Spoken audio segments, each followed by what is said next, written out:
बोला ना. बाबू सोलायचं नाही बाबू. जागेवर मिटून घेऊ. 100-200 कमी द्या. बाबू सोलायचं नाही. हो, किरकोळ केस आहे, मिटून घेऊ. बाबा खूप लाड आहे सारे. काय 100-200 कमी द्या. आपण बाबू आहे, बाबू लोक. किरकोळ केस आहे, मिटून घेऊ.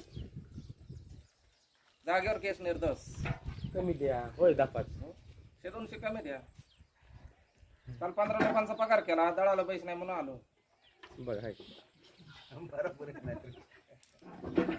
बाजरी गुतली काय ना गिरणीत. हो, हा 32 तारखेला लग्न आहे. आज सासरे जेवायला चांगलं केलं. मिठाचं लाडू, मिठाचं लाडू, ढेकळाची उसळण, पाणी बियाला चाळण. बघा अजून काय करायचं. लय खर्च केला असं ना. आता हेलिकॉप्टर आणलं बिगर पंख्याचं. होय झाडाखाली लावला हरभऱ्याच्या. त्याला काय म्हणायचं? मग आता केस मिटवायचे का लांबवायचे?